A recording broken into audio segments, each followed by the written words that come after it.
Hello, good morning. My name is Joseph Atta. You are welcome to my program, Mining for the Truth, which refers to the process of digging to discover the undiluted doctrines of Christ, Athens Church of Christ. The page has two purposes as follows. One, to share the word, John 1 verse 1, Genesis 1 verse 1. To share the truth, John 8:32, John 17:17, John 14 verse 6. I welcome all my viewers from all over the world: Australia, India, Dubai, USA, South Africa, and everywhere in Ghana and the world once again. I welcome Brother Samuel Coburn. Professor, you are welcome. Brother Akono Mensa, the entire campus church, UMAT, Esikalu, Taprade campus, you are also welcome. There is Odonko, Mrs. Sata, you are welcome. I love you so much, and then you love me too. We are going to continue our teaching from when we started. The theme is train up the child in the Lord. Train up the child in the Lord.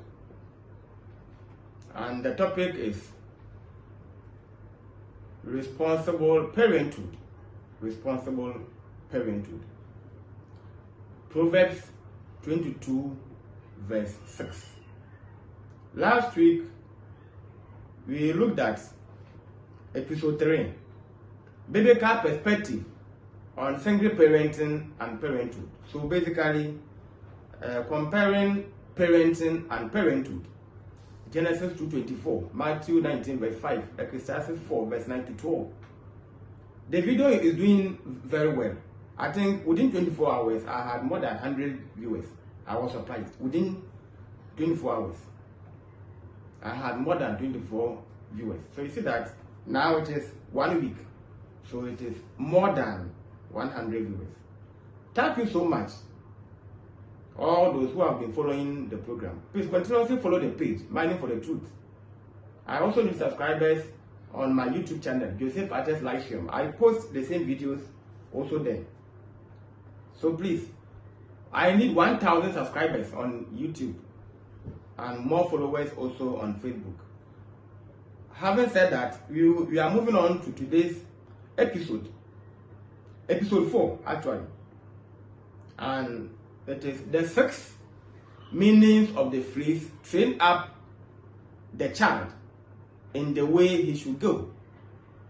The 6 meanings. So we are going to look at 6 meanings of the phrase train up the child in the way he should go. So Proverbs 22 verse 6. Let's read and then we move on. We have this as our main subject. Proverbs 22 verse 6. Train up a child in the way he should go. Even when he is old, he will not depart from it.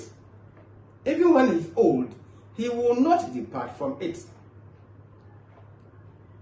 The Christian child must learn the following in order to live a successful life in adulthood, from a teenage to young age, and then the child will continue to the adulthood. When you marry, you are no more with your parents. So we say that once again, the Christian child, the introduction, must learn the following in order to live a successful life in adulthood. 1, regular Bible studies. Psalms 1 verse 2. Regular Bible studies. But his delight is in the law of the Lord, and on his law he meditates day and night. How often have you trained your children to meditate in the word of God day and night? Is your TV bigger than your library? They don't even have library. How many Christian parents in Ghana are having libraries? They don't. This is not even, or was not even in their mind. I pity those who are even living on their own, those who have built their own houses. They go and buy bigger TV to sit down and then watch, laugh, and they sleep. They can't even locate where their Bibles are. And if you're a parent and you are living in this state, what are your children learning from you? His day and night delight must be always in God's law. So you see that always the child is learning the Bible. You have your library containing different versions of the Bibles. The New King James Version, the ESV, and then the NASB. This has greater limitations from worldly pleasures. When you have a library, if you're a parent who reads, your children will also imitate. On Sunday morning or on Saturday, they will start to remind you that tomorrow is the Lord's Day. Or if you have a church in the evening, if you have a church meeting in the evening, the child is aware. You know, children are very observant. He or she will keep on to remind him. And by regular Bible studies, or by focusing all your mind on the Bible day and night, it limits worldly pleasure such as social media usage. The mother is on phone, the father is on phone. When you go to the house, they don't even have time to sit down to chat. The wife is on the bed watching videos or browsing. The father is also at the hall. Sometimes we even go and sit outside. The children are in their rooms. So when you go, it is very hard. Sometimes the children even find it very difficult to leave the phones, the TV, and others to go and eat. Their whole life is centered on the phone, especially when there's a Wi-Fi in the home. And the wife can watch TV the whole day. Some even don't have time for household chores. And if your home is in this manner, how can the children learn? In fact, if you don't have library, it means you don't even have a board. If you don't have library, why will you even think of having a board? The father must teach the child. The mother must teach the child in the house. You should be able to help this child to do petty homework. Often social media has a linkage with self-promotion, betting, occultism, pornography, and profanities. You are there and your child is having a smartphone.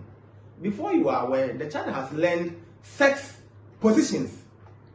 And if they are two, we are told that when the children are grown, your own children, do not let the boy and the girl sleep together because they are children and they are ignorant. They can practice sex because they are exposed to the internet. And for the internet, at times, the intention is not even to go to the pornographic site, but there is this what we call the flyers. Before you are aware, then the flyer will pop up by force. When you click, then it will take you to the site.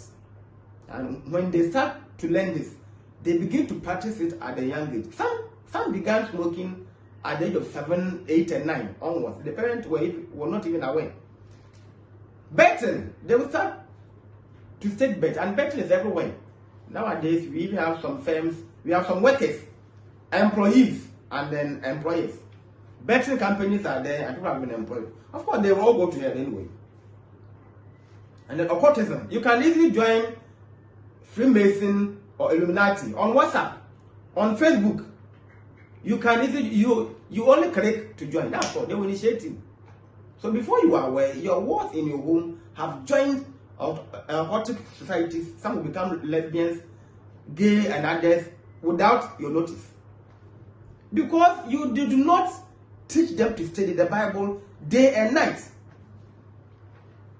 And when you consider learning, the Bible must be the first book.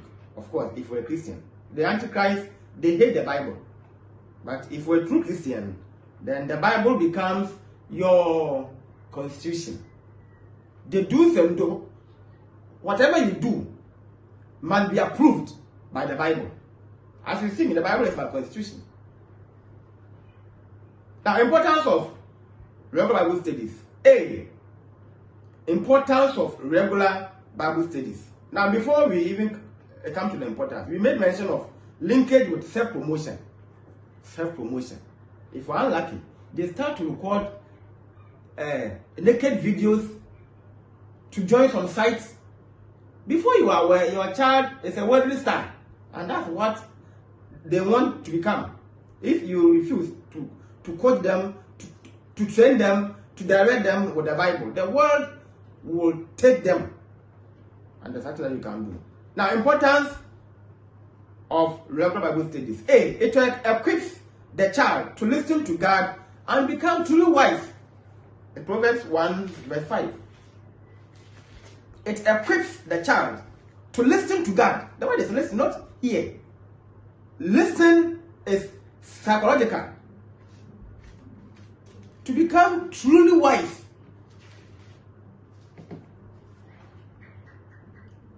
Let the wise hear and increase in learning, and the one who understands obtain guidance. It equips the child to listen to God, to become truly wise. So if your child is not listening to God, he becomes truly fool. B,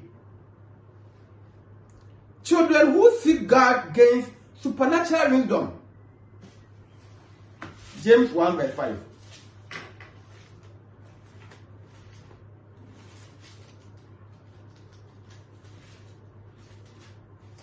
Always have been saying that don't give excuses that there were some children who were brought up by reverend fathers and reverend mothers, strong Christian homes, and now they are hip hop artists, they join Freemason. That is not a sensible excuse anyway. James 1 verse 5. If any of you lacks wisdom, let him ask of God, who gives to all liberally and without reproach, and it will be given to him. If you need wisdom, ask God. Once again, when your child starts to learn the Bible, to focus, to listen to God, we are still on the point A. I'll come to the point B, which I just read, James 1 verse 5. He becomes truly wise. You compare a Christian to believer and an unbeliever. How possible? When you start to learn the Bible, you become extremely wise, as a matter of fact. And when you go out, you are so different from your peers, whoever they are. So children who seek God gain supernatural wisdom. James 1 verse 5 is saying that if you need wisdom, ask God. And the Greek word there for wisdom is Sophia, which means the application of knowledge, understanding, and common sense. Is your child having common sense? You as a mother or a father, do you have common sense? Sense is common, not common to apply. We all have sense. Everyone has brain in the head. God didn't create for us an empty tank. Everyone has a brain. So that's why we say sense is common. But it becomes difficult for the individual to utilize it. Not common. Sense is common, but not common. Let's all be given the same problem to solve. Some will score 100%, some will score 0. Sense is common, but not common to apply. So, Sophia means the application of knowledge, understanding, and common sense. This is when the child read the Bible regularly. Of course, you can sit down there to debate. I don't care. But truth is truth, and fact is fact. That children who are Christians, true Christians, are sensible than worldly Christians, or I say worldly Christians, than the children in the world. To put God first. When you read the Bible, you put God first. Matthew 6, verse 33. Even though I know it, but I will read. To put God first. Matthew 6, verse 33. But seek first the kingdom of God and his righteousness, and all these things will be added to you. We call this focal obligatory. By force, you must do it. Put God first. You will only put God first when you've been given the Bible. The Bible is the word of God. That's all. And the word is Christ. In the beginning was the word, and the word was with God, and the word was God. John 1 verse 1. So by reading the Bible, you are learning about Jesus Christ. The purpose of studying the Bible is to learn and know the truth, period. So you don't learn the Bible to memorize the scriptures. You are wrong. Number two, you don't learn the Bible to study the history, the archaeological concepts. No. You have digressed and you are wasting your time. Will not give you any repentance. We study the Bible to learn and know the truth, period. And the truth is Christ. John 8:82, John 17:17, John 14 verse 6. D. They remember his or the child remembers his or her creator while young. Ecclesiastes 12 verse 1. Reasons for studying the Bible regularly. To remember thy creator while young.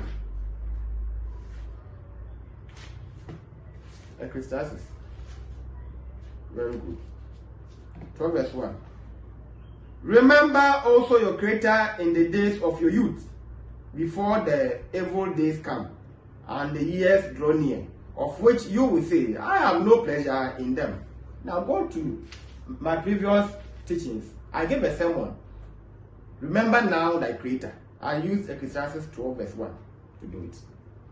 Anybody, any child who has been studying the Bible by now is also doing so to remember his or her creator.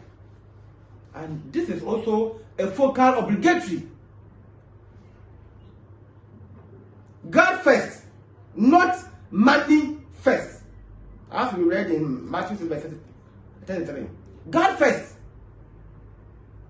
And same as we see in Ecclesiastes 12 verse 1. God must be a priority. A priority means something to be considered with utmost importance. First. God first. Not money first. Make money before you can worship God. Now let me tell you something.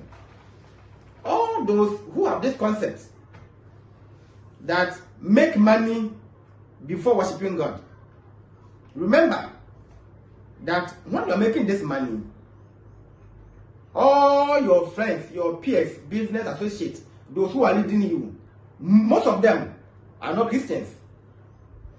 And before you are aware, you'll be polluted.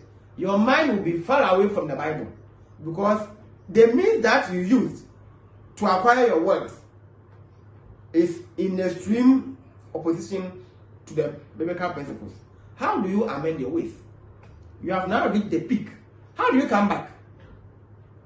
So you see that the mess might have been created already, and it becomes so hard for you.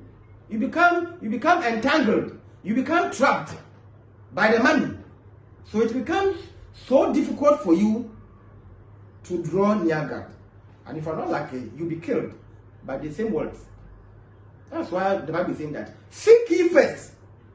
Remember now the Creator. When you are friends, it's when you have to worship God. Not when you have grown old. God does not want your old age. He wants your youthful stage now. The first is when you are young. And second is when you are old. Even by then, you don't even have any pleasure. You have grown weak. Your mind has shrinked. Maybe you might have a fractured knee or some illness which comes annually or during maybe the coldness. So you see that there is a barrier for you. You may even become visually impaired. You could not even type, or you cannot even type. So how do you prepare teachings to teach as I'm doing now? You are waiting now to grow old for you to become visually impaired before you now have the interest to worship God or what? You will lose interest when you have grown. When you are done making your money, building mansions, buying lands, buying cars, owning more properties in this life, you will have no desire to worship God. You'll be preoccupied. Now, when you read about a treasure, there's a saying that It is the same as being in seawater. The more you bath, the more you are thirsty. So the more you drink the seawater, the more you are thirsty. So there's no limitation. No one can become satisfied making money in this life. It is a perpetual process, and it will lead to your death. Remember now that Creator, those who read the Bible continuously, day and night, they are doing so to remember their Creator. While they are young, they are seeking God first. Not when they are old, before they come to be so sober. I mean, pretending, because now the person has everything. Who told you that? The apostles acquired worldly wealth before following Christ. Some were even told to leave their fishing nets to follow Christ, to become fishers of men, not fishers of fishes. So what do you mean by you want to make money? You do know when you die? Do you know when you die? Are you living with your own timetable? You don't know when you die. You don't know when a misfortune may befall you. So use your strength now to worship God. And you are hereby informed that even if you don't become rich in this life by worshiping God, your heaven is guaranteed by staying faithful, as we read in Revelation 2 verse 10. At least you will go to heaven. And the most important thing that you can do is to think of your salvation. E. They go ye therefore, Matthew 28 verse 19, Mark 16 verse 15. Go ye therefore. So there are 10 principles. 1, seek ye first. 2, remember now thy Creator. And then 3, go ye therefore.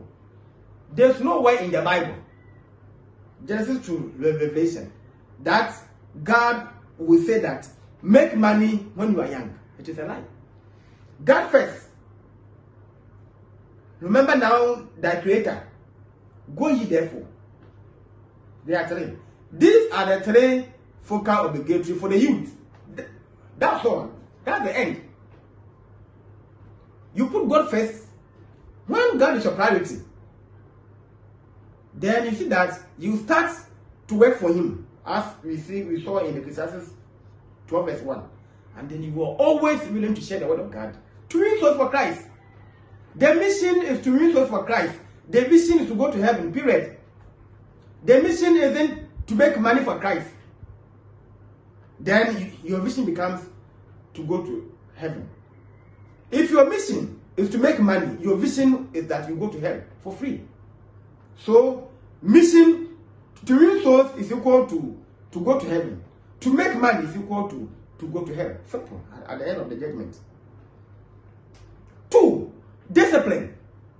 2, we are looking at the 6 meanings of the phrase, train up the child in the way he should go. So the point here, I gave you 5 importance of regular Bible studies. 2, discipline. 2 Timothy 3 verse 16.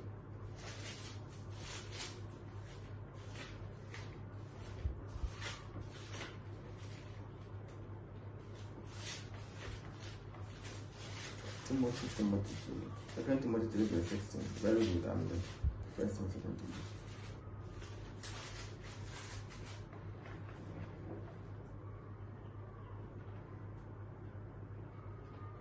So 3 verse 16 and 17. All scriptures is given by inspiration of God and is profitable for teaching, for reproof, for correction, for instruction in righteousness. 17. So that the man of God may be complete, thoroughly equipped for every good work. Some books will say, become wise. To become wise. So discipline. A lack of discipline is responsible for the chaos in which the world now finds itself. A lack of discipline is responsible for the chaos in which the world now finds itself. You see, people who are in the world, the moment you mention or the moment you are talking with them and you quote the Bible, then they are anointed. Then you see that indeed Satan is ruling in their hearts. 2 Corinthians 4 verse 4a. The moment you quote, then they are anointed. Sometimes they start to disperse. They don't want you to quote from the Bible. Why? Because the Bible is always correcting the errors of life. So they don't want to hear the Bible at all, entirely. Even Christians. And all the suffering in this world is because of indiscipline. All the suffering that you have, or we are seeing, and continuously we will see from the beginning, is because of indiscipline. Human beings are naturally indisciplined. Of course, it began in the Garden of Eden when Adam and Eve wanted to be alone, free from God. Intentionally, they disobeyed him. What they did was planned. It was deliberate because they wanted to be liberated. So we are all affected. Human beings are naturally indisciplined. Disregard for authority is evident on every hand. That wherever you go, schools, companies, on the streets, wherever you go, there's a disregard for why? Because of indiscipline. The world lacks discipline. It's laissez-faire. Everything goes. Do what you want. Can become a gay, drink, smoke, take bets, rape, abortion, a whole lot. Man does not want to be guided by God, period. So there's a disregard for authority. Wherever you go, it is there. Discipline has faded into almost complete obscurity. When we say obscurity, we mean hidden by darkness in the affairs of nations, states, communities, and has all but disappeared from the church of God. Now go to some countries. They have. You see, when I'm by the Bible, I don't use my teachings to preach news and current affairs. Never ever will you see me doing that. When I'm teaching the Bible, the podium where I'm sitting is not a national theater to crack jokes. The podium is not a television to cast news. The podium is not meant for reading graphic. So when I'm here, I am straight to the word. Now, if you want to go and read about indiscipline in the world and the state who are into gayism, then that's why you go online. I don't use my Bible teachings to narrate worldly stories, this and that. No, I don't do that. So we have some communities who have decided not to worship God. Some communities in which the children do not respect the elderly. And we have more nations who are naturally indisciplined. They have completely banned the Bible. They don't want to, even when they see it, they will burn it. And when they see you with it, they will kill you, as they did to the first century Christians. And you are hereby informed that the Bible is the one true book which is full of absolute discipline.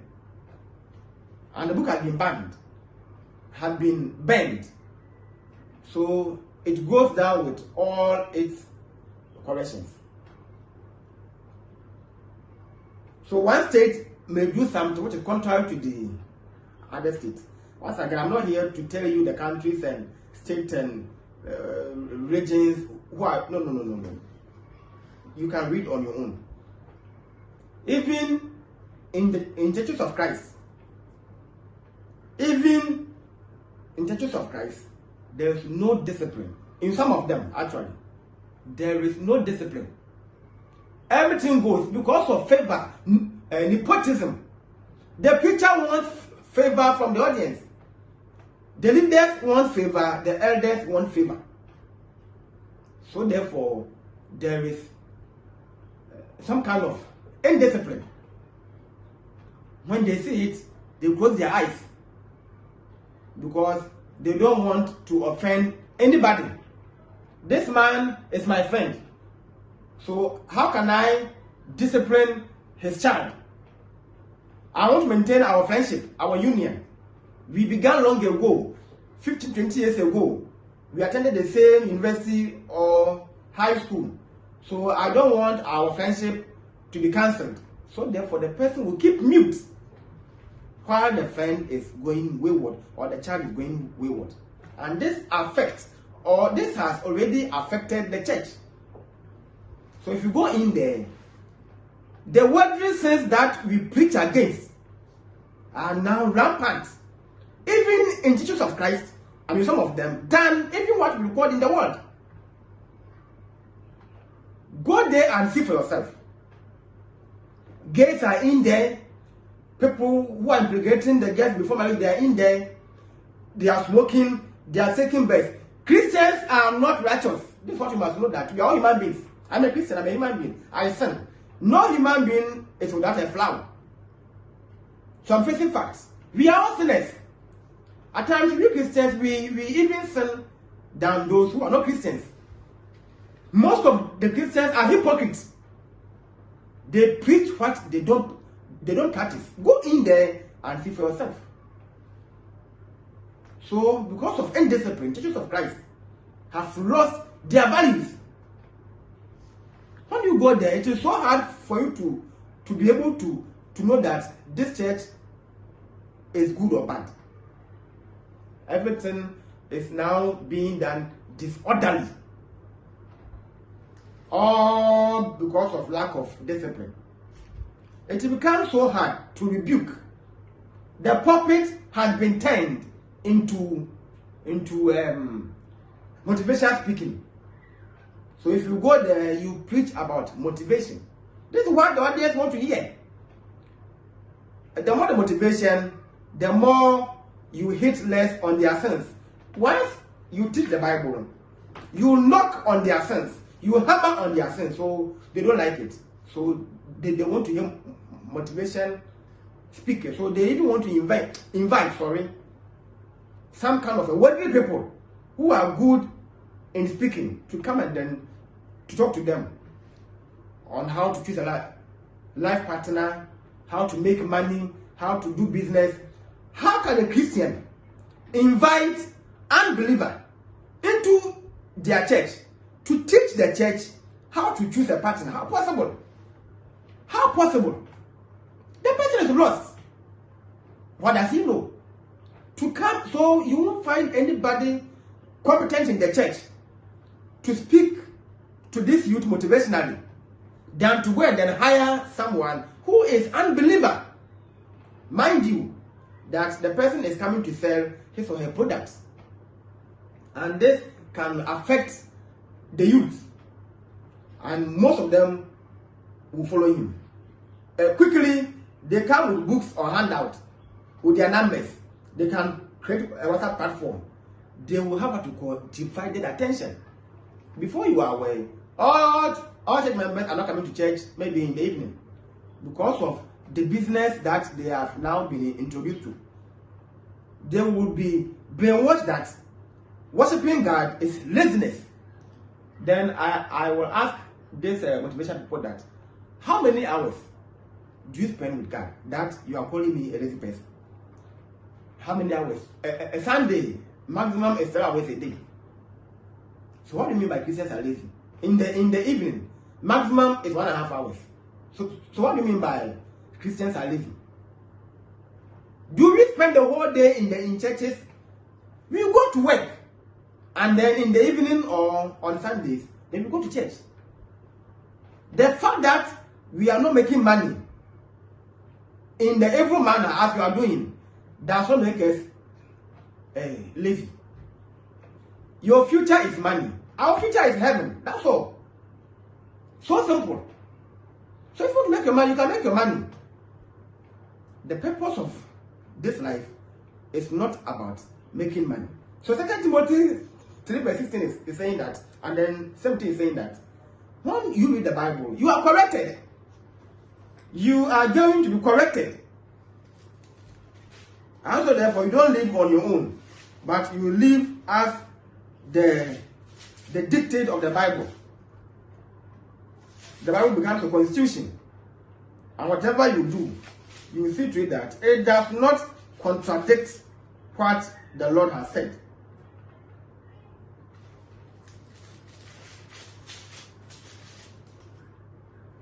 All scriptures is given by inspiration of God and is profitable for teaching, for reproof, for correction, for instruction in righteousness, so that the man of God may be complete, thoroughly equipped for every good work. We continue. No home can be strong without discipline. No home can be strong without discipline. We mean that the home is weak with indiscipline, and the home can be church. No home can properly function without discipline. No church can properly function without discipline. No home can stand if its people flagrantly or deliberately disregard discipline. They see it as a doormat. They see it as a garbage. A home which is seen, or a church which sees discipline as a subordinate importance. The early church believed and practiced discipline. This was what was done in the first century. It always disciplined with the right objective in mind. When you sin, they rebuke you. If they are to cancel your membership, they cancel it. You don't surround yourself with people who are doing evil. I mean, continuously. Now, we are Christians, so if a brother sins and confesses, that one is good. But we are making reference to a Christian who has been committing sins habitually. The person has been intentionally fooling. And then you see that they associate with this person. Willful sins are not forgiven, and you don't even have to pray for a brother who sins willfully. The person is an antichrist. The person has become a Satan. That today he steals, he confesses, tomorrow he steals. Then we are saying that a repeated action becomes an attitude. So once you have done it 1, 2, 3, then it means that now it is your attitude. The early church grew and prospered because it worked constantly to maintain its purity. The church was pure. Are churches of Christ now pure as compared to the first centuries? Discipline was used repeatedly to accomplish this. So continuous discipline. Once you are caught out, then you are in trouble. Now, let's see some very importance of the discipline. A, effective time management. When someone is disciplined, the person is punctual and regular. Meet me at 10 a.m. The person will be there at 9:30 a.m. Meet me at 1 p.m. By 12 noon, by 12:30, the person is there. Punctuality. We are going to work from a Monday to Friday. The person will always be there, regular. Teach them about regularity and punctuality. Someone who is a discipline. 2, increase of self-confidence. To be assertive rather than timid. The person has self-confidence. Now let's take, for example, the person is a peer, or the child is growing, a teenager, finding himself or herself among the peers who are in the world. They go out for parties, to party, to revel a whole lot. Because of being disciplined, you are not part of it. And no one can intimidate you because you are self-disciplined. You know yes is yes, no is no. You know when to act, when not to act. So we say increase of self-confidence. You believe in yourself. And you do not allow anyone to come to intimidate your goals, your visions and aspirations, or your thoughts. No. C, credibility. the person is credible, which means reliability and trustworthy. Matthew 5:37. Your yes must be your yes, and no is no. Let me see if I'm correct. Yes is yes, no is no. I'm sure. Matthew 5:37. But let your communication be yes, yes, no, no. For whatever is more than this is from the evil one. Your yes is your yes, and your no is your no. Simple. When you say yes, I will come, yes, you will go. Yes, I won't come, yes, you won't go. So credible, the person becomes very credible. That even when there's an issue, this person is called, knowing very well that you are disciplined. Your yes is your yes, your no is your no. So you're going to say the truth and the truth only. You become so respected among the congregation or the society. They have trust in you. Oh, our church members went to drink alcohol. Oh, but this person will not be among. And truly, the person was asleep. Because you are disciplined. If you are disciplined, you don't go out anywhere. Anyhow, we are, I think today's date is 21st, no. I don't remember. But we are approaching Christmas. We are approaching Christmas. And you could see that I think 28 or so. Today's date might be 28 December. So Christmas has even passed. But still we are in the mood of Christmas throughout the new year. Come and see the whole world. Christmas is not found in the Bible. You won't find Christmas in the Bible. If you're a pastor, if you're a scholar, come and challenge me to point out, show me where you can locate that Jesus Christ was born on December 25th. Come and show me with your facts. Don't use any other book, the Bible only. And the Bible, I don't want your own Bible, which you have maybe edited it. I want the normal Bible. So I think it will be ideal that I give you my own Bible, then you show me. You won't find this anywhere in the Bible. Now 1 Corinthians 3:19 is saying that, for the wisdom of this world is foolishness with God. Christmas is not found in the Bible. You won't find it.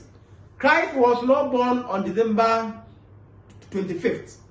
If Christ was born on December 25th, why is it that he did not celebrate his own birthday? The person didn't celebrate. Is this your business? Christ himself didn't waste time to celebrate any birthday. And he didn't command us to celebrate it for him. He left us with the Lord's Supper. That's what he left for us to do. I didn't see Christ celebrating his birthday with the apostles. Is this your business? My friend, if you are sinning, keep quiet and sin. But your sins are not found in the Bible. Colossians 2:8 is saying that, be careful. Let me read.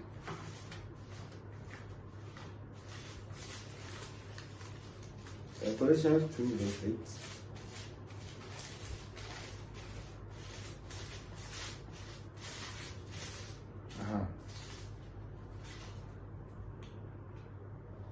Beware, lest anyone take you captive through philosophy and vain deceit, according to the traditions of men. According to the traditions of men. According to the elementary principles of the world. And not according to Christ. Ephesians 5:15-17. Be careful how you walk as wise, not a fool, redeeming the time because the days are evil. Therefore, do not be foolish, but understand what the will of the Lord is. Once again, 1 Corinthians 3:19 is saying that, for the wisdom of this world is foolishness with God. So this your philosophy of Christmas is from the world, you are in captivity, as we read in Colossians 2 verse 8. And it is foolishness with God. 1 Corinthians 3 verse 19, because it is of the world and not according to Christ. Colossians 2 verse 8. You won't find it anywhere in the Bible. And a child who is disciplined, a child who has been reading the Bible regularly, because once you are reading the Bible, you won't find the Christmas in. The child won't celebrate it. The child will not waste time to celebrate anything because he has not found it or find it. The father, being so equipped or well versed with the Bible, has not been able to prove. So the child becomes so disciplined. In fact, if you are disciplined, sometimes you can even live long. I won't say you can. You live longer because you are very disciplined. You don't go out to drink where they can poison you with friends. The person is so sociable. He or she moves out with anybody. No. If you are disciplined, you carefully and cautiously consider before choosing an associate. You become completely antisociable. Because number one, the person that you want to befriend, is he a Christian or not? So you know how to friend someone. The person is an antichrist. We have no linkage. And the person is officially an antagonist to Christ. So whatever you say, he goes against it. He doesn't like you. Why should you like him? By being disciplined, you can prolong your life. Because maybe they went out and a car killed someone through accident. They were seated by the road and then they were drinking. They were dancing through the road and a car came to kill someone. They went to bath in the sea. A whole lot, this pool party and a whole lot. You can save your girl child from being raped. Now number 3, self-control. So self-control. Matthew 5, verse 28. Matthew 5, verse 28.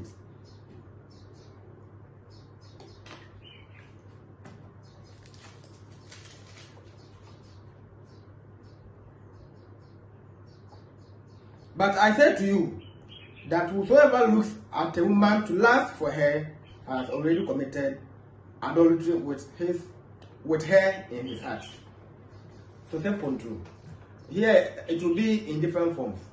Mostly when we hear of self-control, then we are thinking of someone who cannot control himself, maybe in terms of sex, drinking alcohol, womanizing, and a whole lot. But it is not always so, even though I'm using only one Bible text. It delays gratification, restrains impulses, put others before self, and complete and pleasant tasks. Self-control. So 1, a child with self-control is not a manizer or womanizer. You don't even watch porn movies. On the point 2, we saw that the person is disciplined. Point 1, the person has been reading the Bible. Do you find pornographic pictures in the Bible? Now we find them. So you see that because you are always meditating, Psalm 1 verse 2, in the word day and night, your focus is being shifted from the world. There's lack of influence. So the person can control, the girl child can marry as a virgin. You can imagine that we still have virgins in this corrupt world. So if you're a parent and you could not train your child well, and your child is not a virgin, don't use this as an excuse that the world has corrupted, therefore the children are no more listening to us. It is a failure on your part, and you are an irresponsible parent. I said that we have ladies and women who are virgins in this very life. So supposing that we are in the ancient Israel, your word isn't a virgin. So who will marry her for you? Yes. If we are to marry virgins only in this life, then you have so many women who will be scraps. Many of them will be scraps. Many of them. Because when you take about 10 women or 5 women, you find only one being a virgin. There are some cases where you were raped. That one is different. But we are making reference to someone who has not been raped, but she voluntarily went to court and date in the world, and the person is no more a virgin. If men are to marry virgins, then you see that most women will become useless in this life. Because before the marriage, a test must be run to detect whether you are a virgin or not. And in the olden days, they were not wasting time to run any test to detect. It was a core mandate that every girl should marry as a virgin. As a virgin. I remember my father was telling me stories of the old-time marriages, 1970s, 1960s, 1980s. We learned in school that after marriage, on the first night for sexual intercourse, the man must have a proof of a blood stain in white handkerchief to present to the in-laws to attest that indeed the child was a virgin. And I am asking that if men are to marry women who are only virgins, then more of the women in this life will become useless.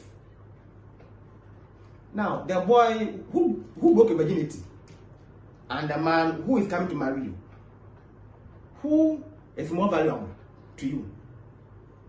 Now, among these two, which of them is a priority?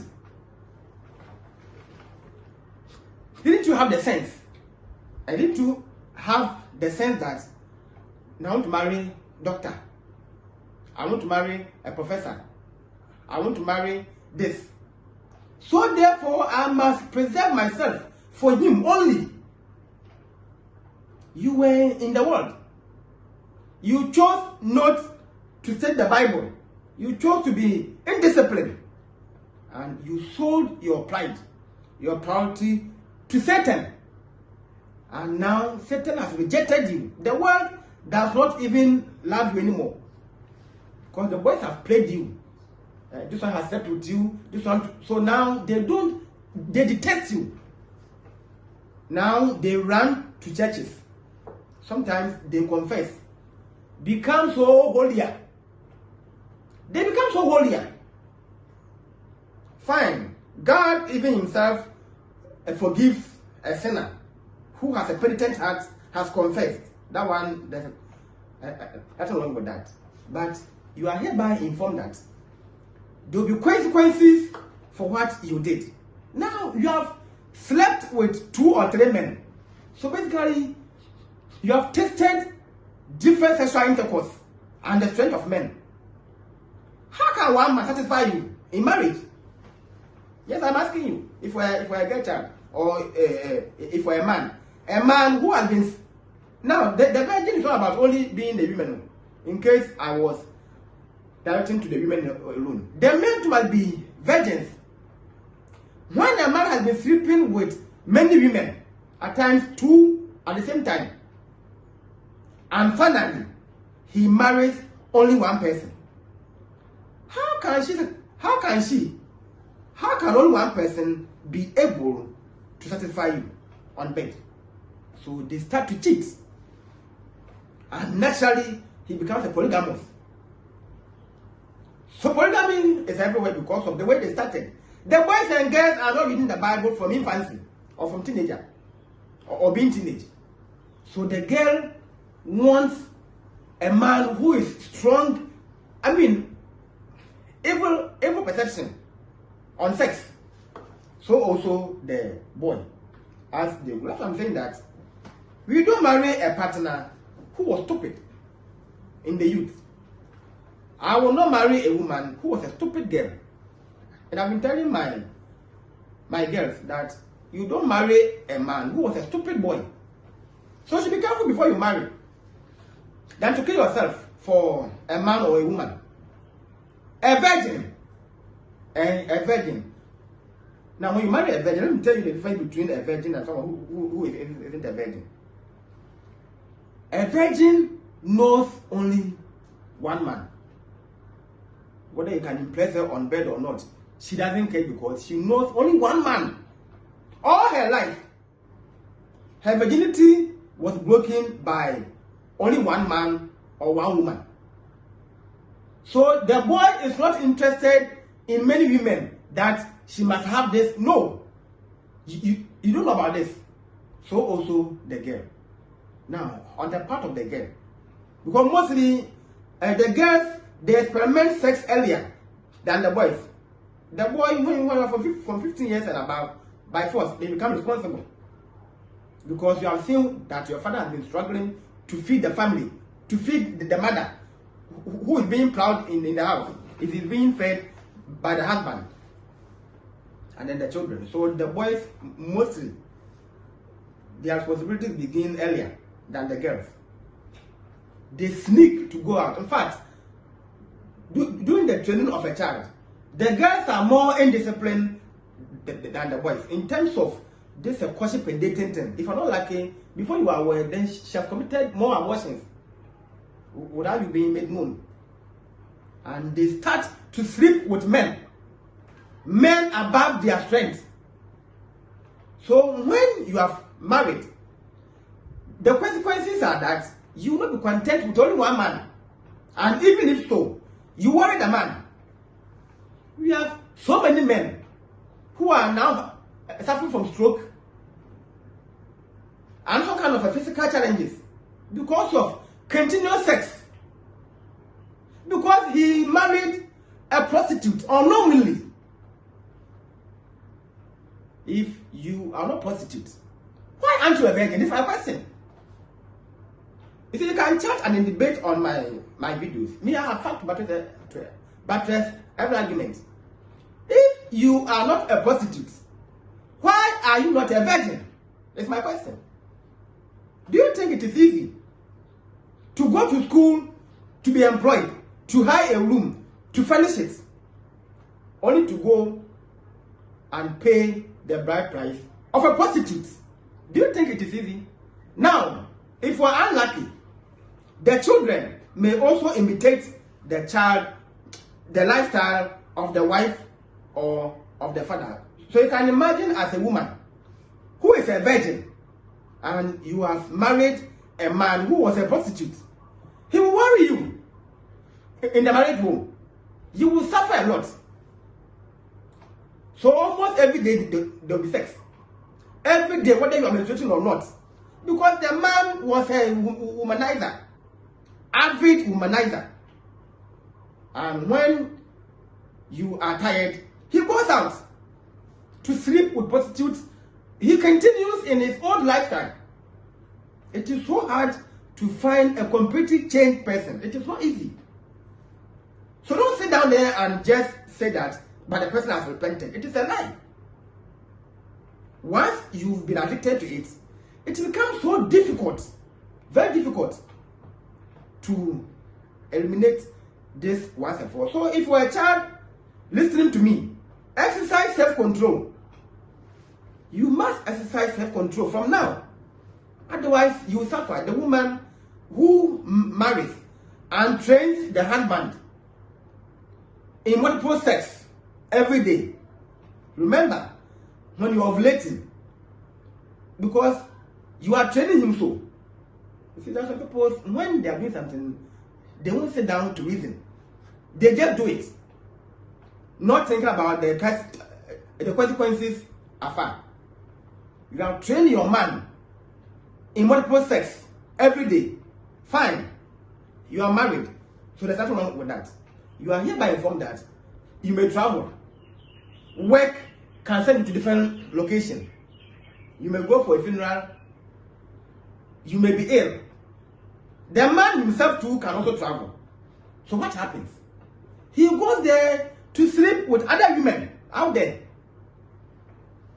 And this has become a major problem and challenge in most marriages. So exercise self-control. You must exercise self-control. Do not lust. after someone's wife or children or child or daughter. I have 8 wives. Always I mention wives. I have 8 wives. Student wives, 1 is dead. Of course, they are my mentees. So 7 are alive. Beautiful girls. Normally, I would say girls. Now some are 18, no, they are above 18, 20 years and above. But I still call them girls. By God's grace, I have never ever lasted any of them. You see, I'm not saying this to praise or better myself, but we are learning about self-control. So at times I can use myself as an example. If I have no self-control, I began this project in 2015. Now we are in 2024, so I think 9 years now. Almost entering the next year, God gives, so it will be 10 years. And when we call them all in the podium, none of them can point a finger that self proposed to me. It is there may be your mind wasn't on what I was saying. So self-control will help you as a man. Self-control will help you as a woman to build better future. Most are suffering because of lack of self-control. If you're a child, if you're a virgin, and your friends are making fun of you, remain in your virginity. Maybe by God's grace, your husband in future can buy you something in exchange for maintaining your virginity.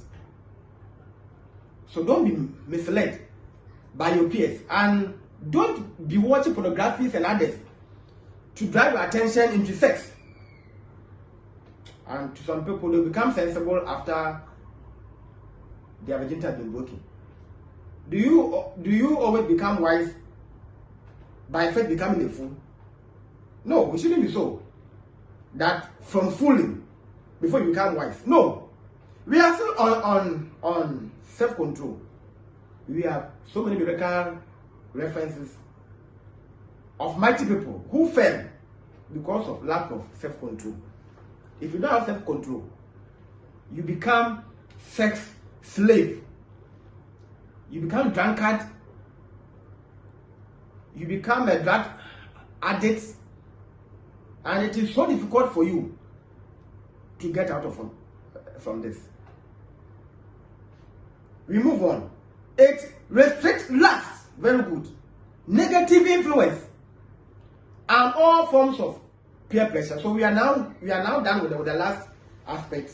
Negative influence, because you have self-control. Now, as I'm here, now I am on vacation. So Christmas is just around the corner, or has passed. As I said, we are still in the Christmas. I don't go out by precaution. I just don't go out. Now, no matter who you are, even the devil himself cannot influence me to go out. I control myself. To go out and do what? To go out and do what? I have no business to go out there to do. If you see me going out, that means I'm going to buy something or I'm going to run an errand. But not to party, to go to the mall. Now, it's good. I mean, socially, sometimes to go out for fresh air. I get fresh air either in my room or outside my house. That's why when I'm having a room, the first is to think about the comfort aspect. Now, back in the days, I was sleeping in the bush. I was with my father. We were living in the bush. And the only sound we heard were the songs from birds or their chirping. So you see that I don't know how to go out. I just don't like to go out. And I find it difficult to go out because I don't know how to dress. What am I even going to do then? I don't like it. And you are hereby informed that no one stays healthy by going out. It is a lie. It is a lie. Now supposing that there's a, for example, during the COVID era, we would used to go out for fresh air. We were even advised to stay inside. Those who were stubborn to go out, I think normally they died. And those who stayed in, mostly, they may live long. Now, as I speak, in Takrady, there's a cholera. And it is prudence to stay indoors than to go out. So what do you mean by if you go out, you become healthy, you eat pleasure? It is a lie. I am saying it is a lie. As you see me, I have no hypertension. Always I'm indoors. I have no illness because I'm indoors. You are depressed. It is a lie. It is a trick from the world, as we read in Colossians 2 verse 8, to deceive. I have everything in my room. I can choose to stay in my room for 1 week. So far as I plan to buy everything, I'll be in my room. I won't go anywhere. So self-control will help you to control negative influence and all forms of peer pressure. No peer can influence your life. No peer. No peer can influence you. Because the person himself is already an antichrist. And the person hates the Bible. So the moment you quote, then he's annoyed. So he vanishes away. Now, importance of the self-control. So relevance. 1. Children with greater self-control, A, can resist temptation, promising short-term rewards. Oh, go and sleep with him, because our science teacher was saying that if you don't sleep with a man, you become abnormal. So experimentation, adventure. The girls will want to experiment and see it. And out of that, they are not virgins.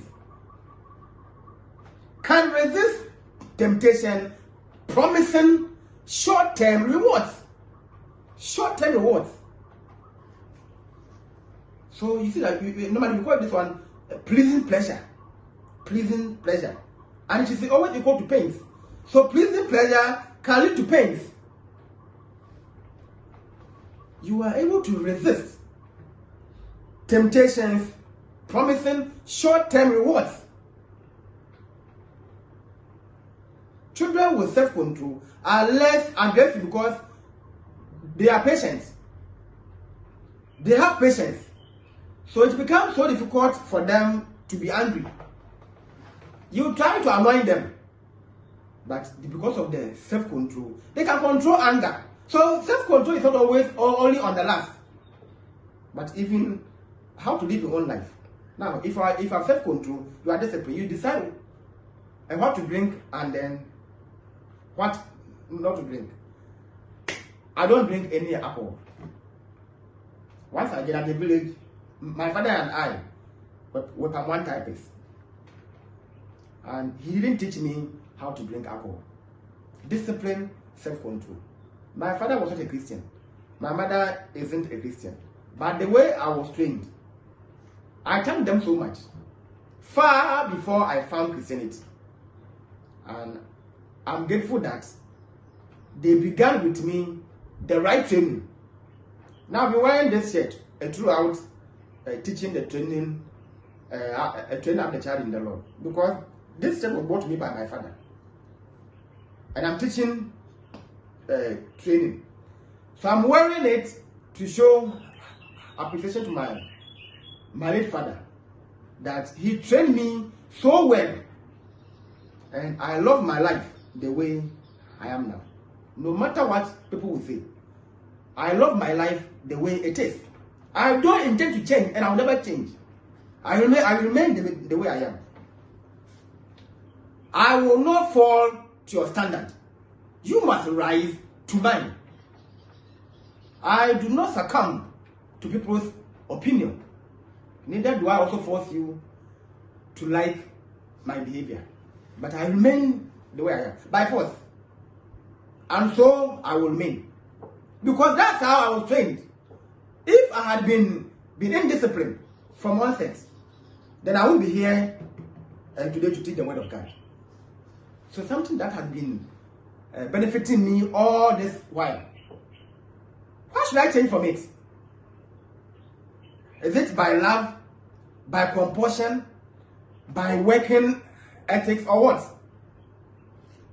By the century, by the society, by influence? No. When I change, I will spoil entirely. So I fear to deviate from what my parents have taught me and they have trained me with. You are less aggressive. I laugh a lot.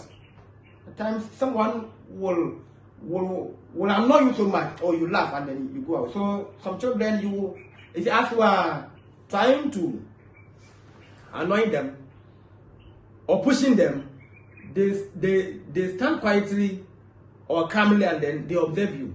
At the end, they walk away. Normally, they will give you names that you are a coward and it's good. So you just walk away. Now, point C, have less depression. Sometimes the person will be so angry that he goes home and he starts to pant.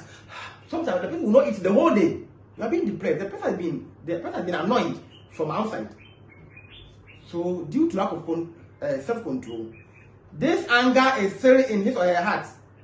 He goes to the room, and then he locks himself. And this will lead to illness. D, are resistant to smoking, drugs, peer pressure, and alcohol. I think all this has been explained. Yeah, because you are disciplined and you have self-control. So who can come and enforce you that we are friends? So I'm drinking. If you don't drink, it is so. For example, let's say that you have traveled to some tribe, and their custom is that the visitor must drink maybe palm wine or alcohol. So therefore, you compromise. In fact, it is a mandate that you must drink, or otherwise you have neglected them, or you didn't respect their tradition. Me, I'll quote you Colossians 2 verse 8, and then 1 Corinthians 3 verse 19. Your wisdom is foolishness with God, because it is rooted in ignorance. And what do you mean by I should drink palm wine as a means of appreciation and a welcoming? So if you don't do that, then you have disrespected the elders and then the chief. My friend, I will even return back to where I came from. And what do you mean by tradition? What is that? This tradition is against the Bible, becoming foolishness. For Christianity, we neglect everything except what we find in the Bible. So, no peer pressure. No peer pressure. No one can influence you. If you hate it, you hate it. Yes is yes, no is no, period. If they like you, they stay. If they hate you, they go. And we care less. D. Okay, so we are done with the importance of the self-control. 4. Humility. Humility. James 4 verse 10. Luke 14 verse 1b. Luke 14 verse 1b. Luke 14 verse 1b.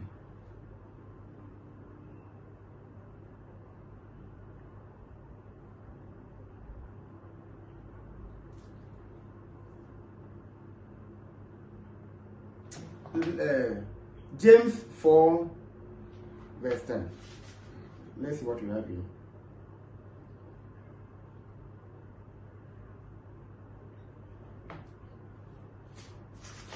James 4 verse 10. James 4 verse 10.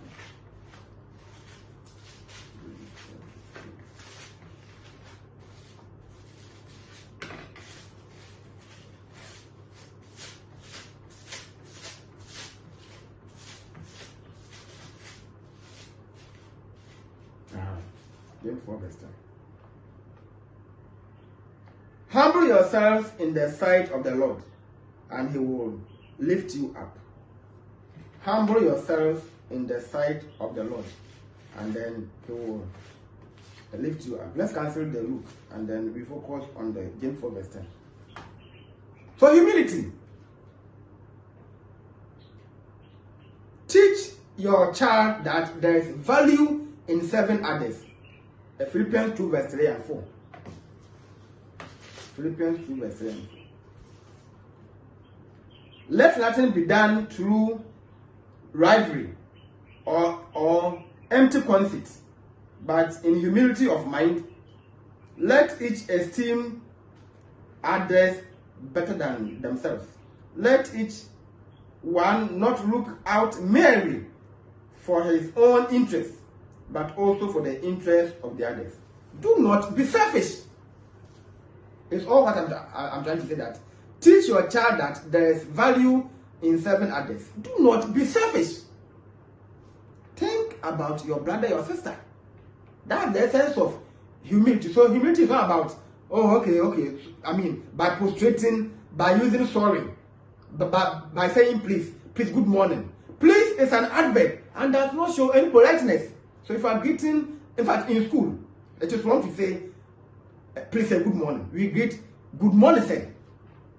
If I'm a student and you see me to greet me, please say good morning. The way I'll give you a knock. Please is an adverb and does not show any politeness.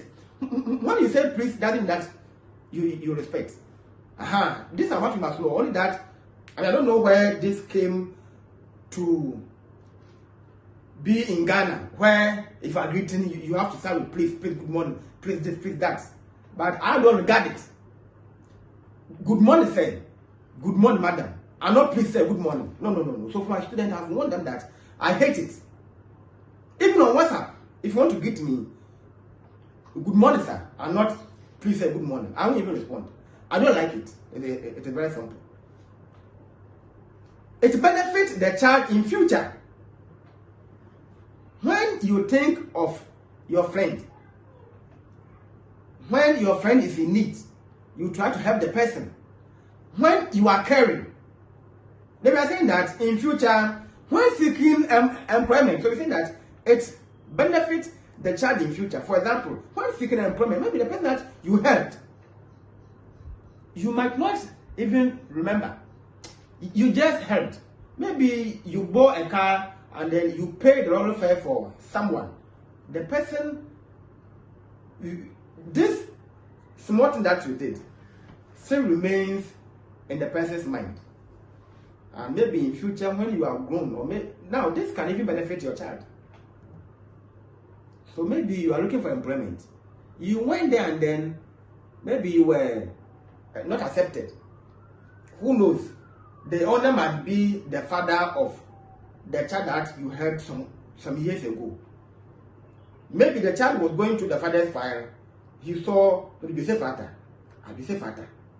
So he tries to investigate and finally can lend you your work. Maybe you are going to marry to a family. It was the goodness that you did for the mother, for the child, for the father. Therefore, they welcome you so easily. Of course, I have been to so many places that I didn't qualify.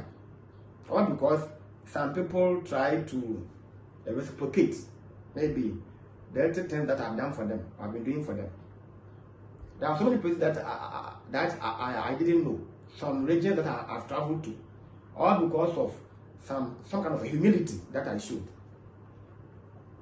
The young person with bloated self-esteem, unaware of his or her own deficiencies, is unlikely to perform better in the job interview. Someone who is proud, I am this, I know this and that. So he goes to interview. The person is not humble. So he showed pride and arrogance during the interview. The way he even sat and then swaggering with the chair. Someone who is there for interview. And based on the way he walked in, he was answering questions with the left hand. So they kick you out because they saw no humility in you. Now humility forms or falls under attitude. Attitude. Very good. Because you must know officially how to talk to the elderly. Parents must avoid teaching misleading maxims or adages, such as all your dreams can or will come to a reality, and you can be anything that you want to be. You are only instilling pride in the person. You see it or you saw it as a way of motivation. So no problem with that. But the person is not humble. And this becomes a pride. You can be anything that you want to be. So by all means possible, even if you have to step on your brothers to gain, be careless. Teach them to be humble. This might sound very inspiring, but they often do not prove true in a real life. Yes, it is true. Oh, my mother was so good. She inspired me to do this, to do. The person is now so arrogant. You thought you were trying to inspire him or her, but your inspiration has become pride and arrogance. Children will likely to be more successful if they have reasonable goals and visions and work assiduously to achieve them. You have not set any standard for them. No goal to achieve. They have no purpose in life. They have even refused to learn. They have not acquired any skill. Yet you are motivating them that you can achieve whatever you want to achieve. What will they use to accomplish these dreams? So they must have reasonable goals and visions and work. You see, by having the goals and visions are not enough. They must work assiduously to achieve them, to go to school or to learn a trade. And the school, you complete your junior high, senior high, university or tertiary. Sometimes you even have to continue to master's level. And gradually, then you climb the ladder of success. Not by sitting down idle and aimlessly, and then you are looking at heaven. No. Humble people are more respectful, or humble people are respectful. They do not behave arrogantly, nor do they expect others to treat them special. Now, when you see that, you see some people are so humble. They love to serve. They don't want to be reciprocated. Rather, a person with humility takes a genuine interest in others and is willing to learn from them. They take genuine interest. When you see that someone is madly in love with a woman, sometimes it is not the beauty or the financial status or the profession, but the girl is humble. In fact, it will be so pleasing for a man to marry a woman who is humble and respectful. Yes. You have just found paradise in your home. A woman who is humble and respectful. You have just found your paradise on this earth. Sometimes humility is misjudged as a weakness. In reality, it is a strength that helps people recognize their faults and acknowledge their limitations. So we say that in reality, it is a strength. What you see it as weakness. Humility is a weakness. When you see someone who is so sober, someone who is humble, don't misjudge that this person is timid. No. But rather, it is a strength that helps people recognize their faults and acknowledge their limitations. When you are humble, it's when you accept your faults. Yeah, it is true. Someone who is proud and then self-defense, small thing, then the person is angry. He has not or she has not even sat down to analyze the issue. No. Because maybe you spoke against him or her. That's all. Then the person is greatly offended. This means that the person is proud and arrogant. Because if someone has not seen anything in you, why would the person react? When you have not done anything wrong, did the person react? No parent will scold the child who has done the right thing. So the moment your parents are scolding, it means that you are at a fault. You must be humble enough to sit down to analyze the whole situation. You thought you were doing the right thing, and they are saying that and what you did was wrong. What is your problem here? Just accept it, apologize, you move on. Who knows? Maybe this can help you in future. Humble people are more connected to others. Yes. When you are humble, God will place you where you don't belong. So you see that humility leads to unearned opportunities. All these quotes were by me. All what I've read from humble people are respectful. Yeah, I quoted it. About 5 or 6 lines. Humble or humility leads to unearned opportunities. Where you don't belong, where you won't even be there with your qualification, with your beauty, with your handsomeness.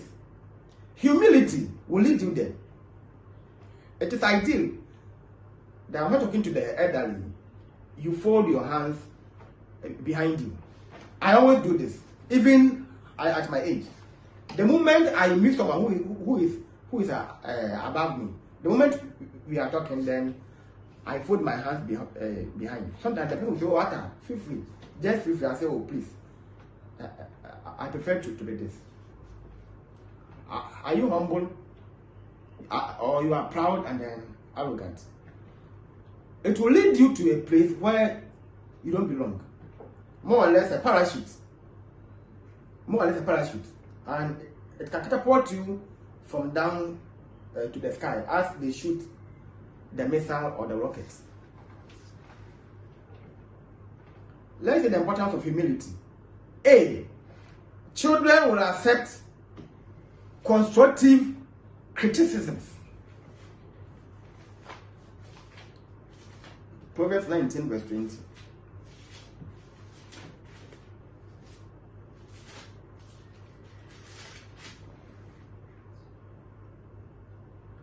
Listen to advice and accept instruction, that you may gain wisdom in the future.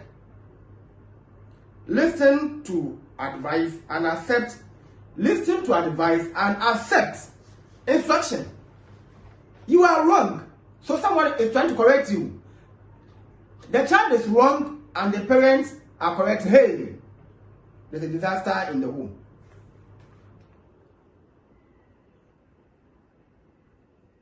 Listen to advice and accept instruction, that you may gain wisdom in the future. That's what I've just read in Proverbs 19 verse 20. The child will accept constructive criticisms. These are measures used to construct, to shape the person.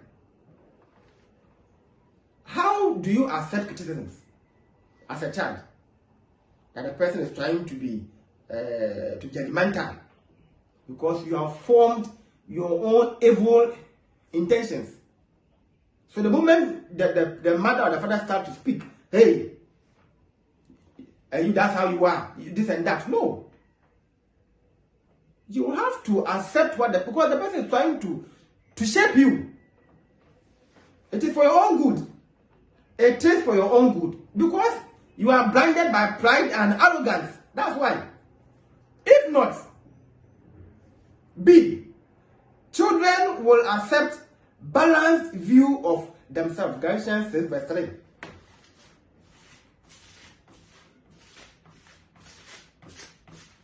Galatians 6 verse 3. Galatians 6 verse 3.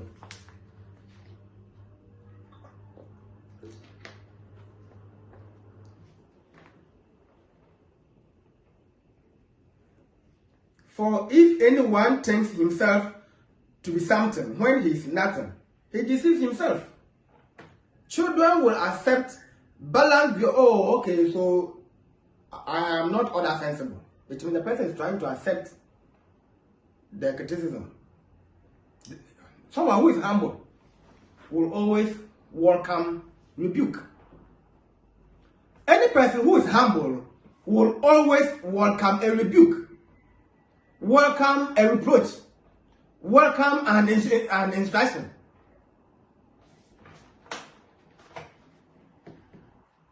For if anyone thinks himself to be something when he is nothing, he deceives himself. Who are you?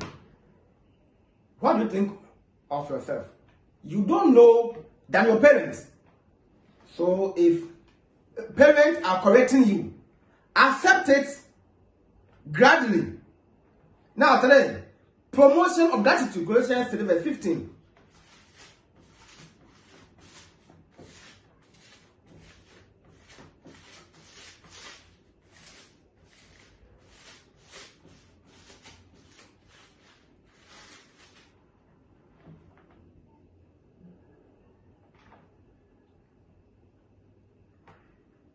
And let the peace of God rule in your heart, to which also you are called in one body, and be thankful.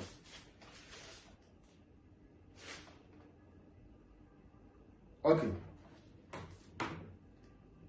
In terms of gratitude for people, remind your child to understand that everyone is superior to him in some ways, and that instead of being jealous of others' skills and abilities, he or she can learn from them. Devoid of jealousy.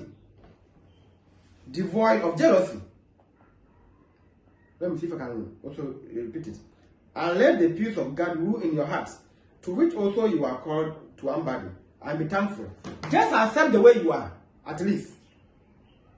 Be thankful for what you have. And don't envy. Promotion of gratitude.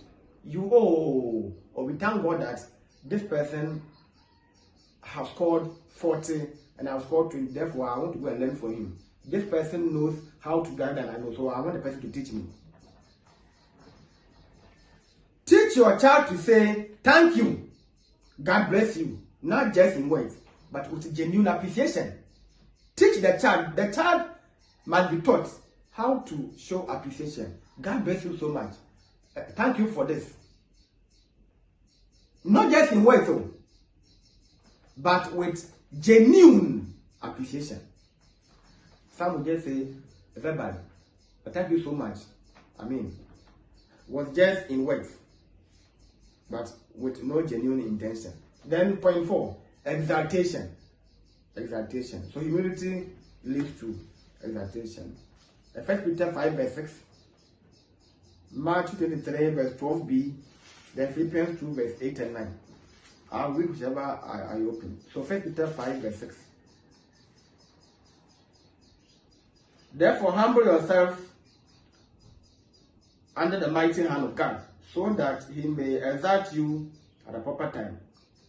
So God, when you humble yourself before him, he will lift you at the right time. Philippians 2 verse 8 and 9. And being found in appearance as a man, he humbled himself, of course, Jesus Christ, and became obedient unto death, even the death of the cross. Verse 9. Therefore, God also has highly exalted him and given him the name that is above every name. So Christ even humbled himself to the cross. Matthew 23, verse 12b.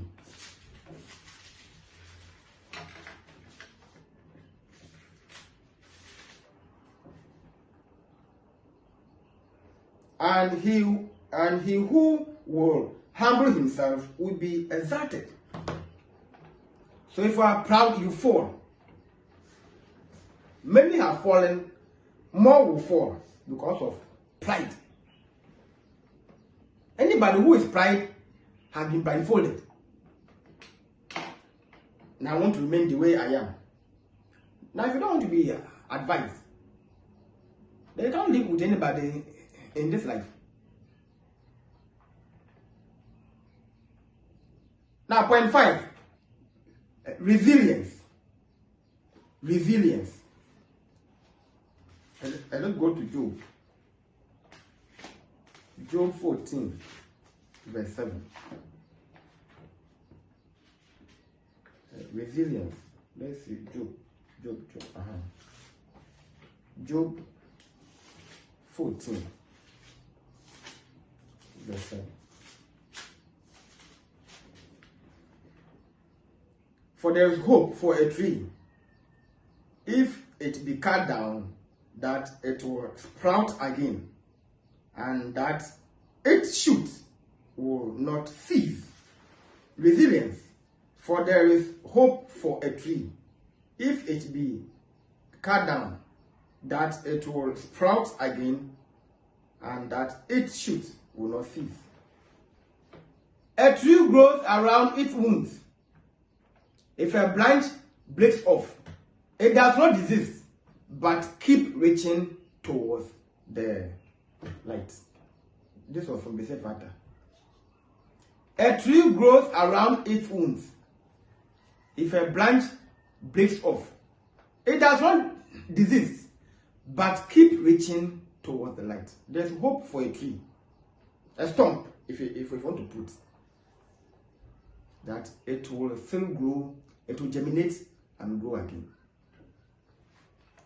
Resilience is bouncing back from obstacle and disappointment. So the child, when training up the child, these are all what we must inculcate in the child, that be able to bounce back from obstacles and disappointment. There could be an obstruction. You are going for interview because you were a Christian, they didn't listen to you. So the child will come back. In future, as a Christian, you will be humiliated by the world. We are hunted everywhere for no reason. For being followers of Christ, that's all. They know who you are. Satan knows who you are. So before you go there, he has already implanted his evil ambitions in the hearts of those that you are going to work with. So when you go there, they will maltreat you. And they will disappoint you. By resilience, you continuously pursue it. This is acquired through experience. So you must gain more experience in life. No experience in life means that you suffer and struggle a lot. Resilience is that ineffable quality that allows some people to be knocked down by life and come back stronger than ever. Job is a replica or a pattern or template. He fell and then he had to arise again. He arose, of course, through God's strength. Rather than letting failure overcome them and drain their resolve, they find a way to rise from the ashes. Instead of them to suppress you, you perpetuate. They'll frustrate you a lot. As a child, you must know that there will be frustration in the world. Many will frustrate you. So you must be able to find a way to rise from the pit. Find some means to climb. Find some means to jump the hole. That's the essence of the resilience. No matter how they suppress you, you must still rise up and move on. For the suppression and then the intimidation, they are there. They may fear you, your potentials, because you are a Christian. Once you are in Christ, you are a star, you are a light to shine. And so if you are there, they don't like it because your Christianity will worry them a lot. They are antichrist. When they see you, they have to stop the whole conversation. When the work employs you, you're going to become so honest.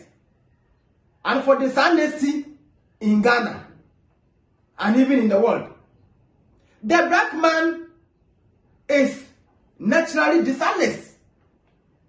Almost all black men are dishonest. So dishonest gaining are rampant everywhere. They are filthy rich due to evil plot and ambitions. So once you are someone who is honest, who is justice, from afar they know who you are. And they will play with your emotion. Because once you are there, they are all in trouble. There's no way you conform to their standards. You want them to write to yours. Hey, then it's a problem. Sometimes someone will steal and put this item in your bag. They will search and they'll find out that, indeed, the item is your bag. If I'm not lucky, you go to jail. Sometimes they will plot so that you are sacked. If you are there, you worry them. They don't become happy. They become disorganized entirely. So they will see to it that you have been completely eliminated. But when you have gone, they will be exposed. Sometimes the work will sack you. The world will reject your child. But with time, they will understand. Christ will always rule over Satan. Now, let's go to 5 importance of resilience. So children must not be discouraged when they meet with failure, if for a parent, adversity, or criticism. Yeah, they'll be criticized a lot. So let them know their flaws. When I say their flaws, I mean their defects. As you see me, I know my defect already. So you cannot use them as a tool to mock me, to degrade me. No. I know my deficiencies in life. So I don't go near something which can tempt me. You understand? For example, I'm a stammer. And I have a great anger. And it is so hard for you to see me angry. I use laughter to overcome insult and disrespect. And also I use segregation. I separate myself when I'm being disrespected. When you despise me, I separate myself and form my own. And in future, you will run to come and then look for me. I know my weakness. So if you use them against me, I laugh at you. Because already I know.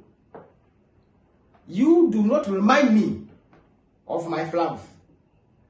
I know them already. So when someone calls to even advise me, because already I am aware, I accept it. Or when someone mocks me, that maybe I speak in scratches, when you are talking, you stammer, oh, you see that I'll start to laugh. That created me. I didn't create myself. He has his own reasons for creating me this way. So, who are you to criticize me, to make me inferior, using my own deficiency?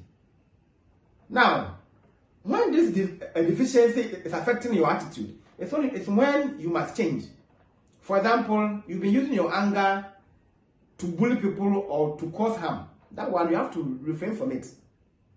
Okay? But my point is that don't let someone let you know that you have anger. You must know it already. They must not give up entirely, but comprehend the following fact. So failure is inevitable in some endeavors. We are looking at 5 importance of resilience. James 3 verse 2. And to the person who want to mock me that I'm a stammer, fine, I understand. I'm a stammer. I'm still trying to use my deficiency to do God's work. Mr. Eloquent and then Mr. Fluent. What are you also doing for Christ?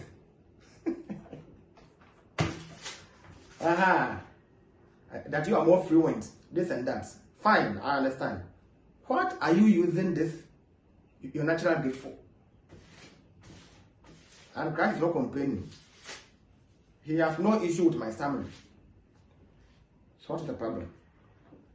James 3 verse 2. For in many things we all stumble. If anyone does not stumble in word, the same is a perfect man, able also to bridle the whole body. So sometimes you stumble. You face obstacles. Either you face it or it comes to you. Failure is unavoidable. Failure is inevitable. In some endeavors, no matter who you are, your talent, they will crush you. Sometimes you go to the world and you meet an opposing person. Yeah, strongly. Even in marriage, in courtship, you meet a partner who is so opposing to you. And you might think that the person is a fault finder. No. The person was given to God, was given to you by God to reshape you. So if you are a child and you have met a person of this nature in your company, in your school, the person is trying to reshape you. B. Adversity or misfortune affects every Christian at some point. Ecclesiastes 9 verse 11. Ecclesiastes 9 verse 11. And I love this so much. That you must enjoy your life as a youth. Let me see. No. I think this is about time and chance happen to everyone. Let's see. Time and chance happen to everyone. Ecclesiastes 9 verse 11. I'm sure. Ecclesiastes 9 verse 11. It's saying that adversity or misfortune affect every Christian at some point. Ecclesiastes 9 verse 11. Again, I saw that under the sun, the race is not to the swift, nor the battle to the strong, nor bread to the wise, nor riches to the intelligent, nor favor to those with knowledge. But time and chance happen to them all. Time and chance happen to them all. Misfortune or adversity affects every Christian at some point. Time and chance. So the chance could be good or could be bad. Your timing could be good or could be bad. Someone's blessings will come earlier. Yours will wait. We'll wait and wait and wait and wait and wait. If you're unlucky, the patience is lost. Then you go the certain way, and at the end, you are ashamed. Time and chance happen to them all. C. Life is unpredictable. James 4 verse 14. You do not know what will happen tomorrow. For what is your life? It is even a vapor that appears for a little time and then vanishes away. So you don't boast of tomorrow. So traders who are trading don't know the future. So they are not supposed to boast that tomorrow I will do this and that. So also the time must be known and the resilience that life is unpredictable. Lose and gain. And even the gaining is by God's providence. He can take them out or away. Do not always be predictive. That I want to marry at 28 years. I want to marry at 20 years. By 40 years, I'm done giving birth. You marry, fine, you give birth. And the child can die at age of 15 years. So what will you do? Supposing that you gave birth to only one child. Now you are 40 years. You are now being so proud. Yes, I gave birth early. At times they will even call you to some conferences. And there is where you showcase your pride in life. I married when I was 20 years. I did this and that. You see, as you are bragging, nature may take its course and the child can die. When you see that, you have come back to zero. Life is unpredictable. Don't live with your own timetable. In summary, you must not live with your own timetable as a child, as a Christian, as a listener to me. God rules the world. He is the owner of everything. You don't live this life with your own timetable. Allow God's time to bring you blessings from Him. Don't force yourself. Don't run a race in which your strength is incapable of. Allow God's time in your life, and so that you will be blessed with no burdens. And your friends, they will all shock what they tried to do for so many years. You can use some few years to achieve, and they will still be there, static, because they began on their own. At times they see you and then they make fun of you. That you are doing this, you are wasting time, this and that. No. God's time is the best, in case you are unaware. His blessings are without any suffering. Now, point 4. D, and resilience. The correction is vital for learning. So, Proverbs 9 verse 9. Proverbs 9 verse 9.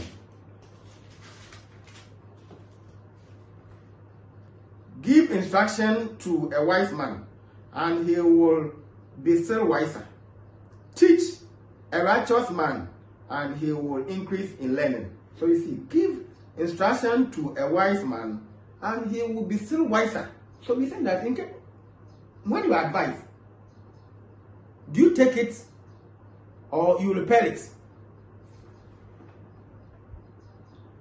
Teach a righteous man, and he will increase in learning. The correction is vital for learning. So resilience will have to accept correction. E, it helps the child to face life's challenges with confidence. Proverbs 24 verse 16. It helps the child to face life's challenges with confidence. Proverbs 24 verse 16.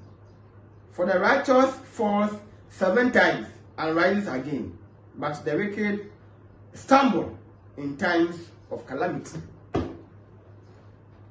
It helps the child to face life challenges, because already you are aware that the righteous can fall, and when you fall, God will lift you. So already the child must be taught that resilience is to bounce back. 6, responsible. We have this as our final thing. Responsible. The same Proverbs 14 verse 23.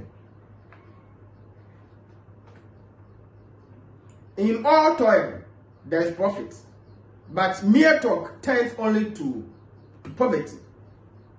In all toil there is profit. So the child must be responsible. There's benefit in every kind of hard work. Teach your children to be hard workers, not lazy people. You are cooking and then they are sleeping and you are happy. There's time for everything though.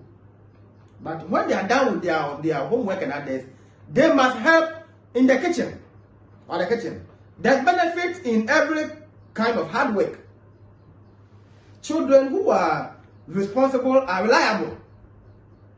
Because if you are going home, you can assign this child a task, and before you are home, he's done. They follow through on assigned tasks and complete on time. So there's a schedule for everything. My mom said I should do this. When I'm done, I should do this. When I'm done, before you have come, the person has done it orderly. They follow through on assigned tasks and complete on time.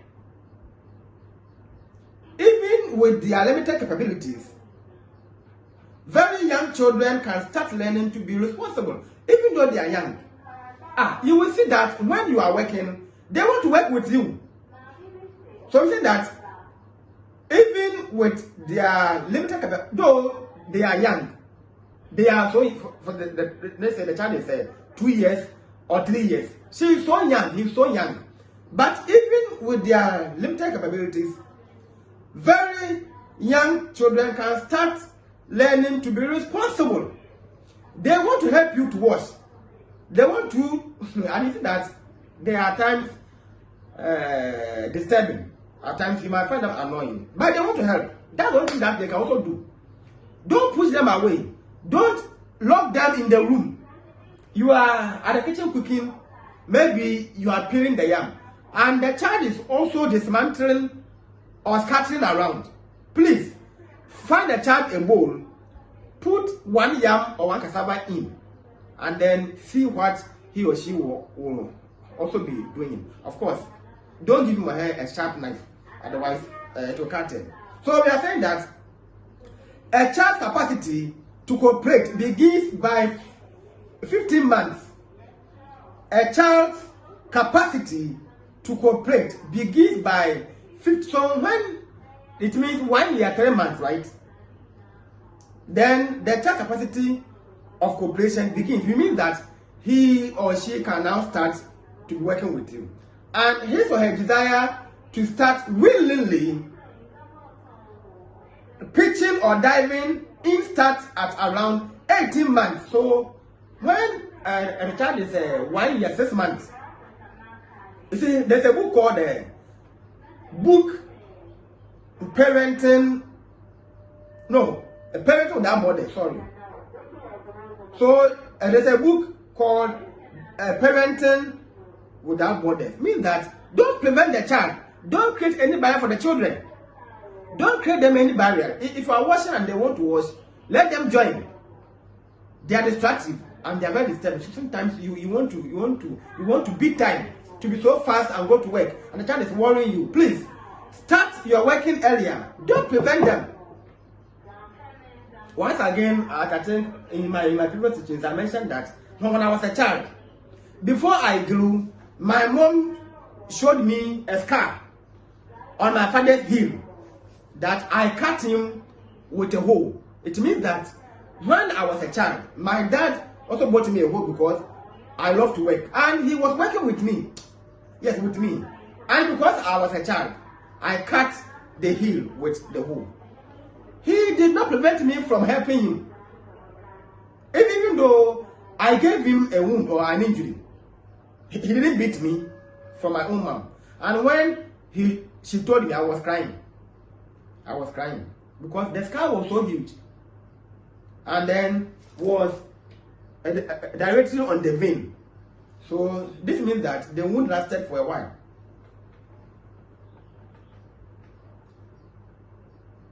In many cultures, parents begin to hone or improve their children's helplessness. In many cultures, parents begin to hone or improve their children's helpfulness, especially between the ages of 5 and 7. And children this young competently assist in many domestic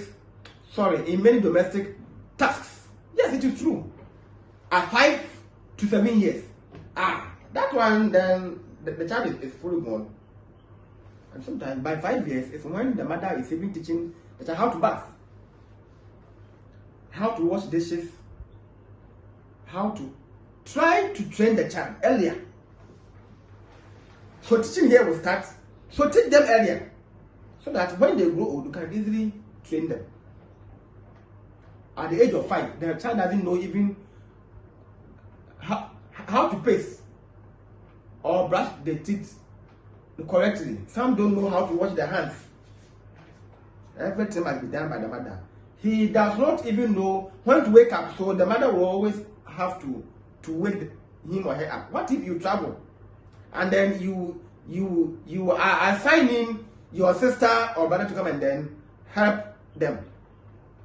Your sister becomes so annoyed because your child knows nothing. You are hereby informed that maybe she might also have her own problems or responsibilities in the home. She is trying to borrow some of her time for your children, and your child is completely handicapped. It is so annoying. But when you have taught him well, when you return, your sister or your brother or your relative will give you evidence that, oh, indeed, hey, this is your child, he is good though.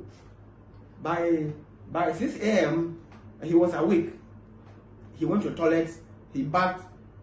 So I was even asleep when he came to call me that it is time to go to school. I was surprised. I saw him brushing his own teeth, then you are happy. That's how it should be. So don't prevent them. Now, importance of the responsible or responsibility. One, dependable. They are very, because if you are going to some place, maybe John or Mercy, when you come home from school, open the tap, put the hose on the mouth, and fetch water into the drum. So maybe the tap flows so small. At least by your child starting to fetch the water earlier, before you come home, your drum is almost full. And because you have trained him or her, he goes to school, he comes back and do what you have done. And even though you are not home, you are fully certain that the child will complete the assignment. So they are very dependable. And when you come, go and buy prepaid. When you come, go and buy this. When you come home, send the bread to this store. You have assigned the child work. Before you return, the child is done with everything. Dependable. 2, self-dependent. As I'm saying, the child knows how to brush his own teeth or her own teeth, can polish the shoe, can mop the floor, can bath. So self-dependent. You don't need always to assist him or her. Now, if you don't train him or teach him earlier, then he will do all this by yourself. So dependent, self-dependent, that you don't need always to assist. You become free, and your work in the home will lessen. Not all the fathers are responsible in caring for the children. Their duty is to give birth, that's all, and then to provide. This or what they know how to do it, or they know as their work. And the mother will have to be washing, cleaning, a whole lot. So boring. That means you the wife is seen as a slave in disguise. That's why you must teach them earlier, so that when the husband is not helping you, then at least they can work on their own. Then the last one, accountable. They are responsible to give you vivid accounts. They know that when they don't do this, they have to give this report. So they try to be accountable. Whatever they do, it is in their mind that when my parents come, I will have to narrate the whole thing to them. If they went to the store, they come home, they take a stock, or try to calculate, no, or maybe go there earlier to open the store at 8 a.m. I'll be there at 10. By 10, when you go, the child becomes accountable of what has happened in your absence. They bought this and that. So, in fact, she writes or she types the sold goods and then other items. So this brings us to the end of our teaching on the 6 meanings of the phrase, train up the child in the way he should go. You saw regular Bible studies, discipline, self-control, humility, resilience, and responsible or responsibility. Now, having said that, my name is Joseph Atta.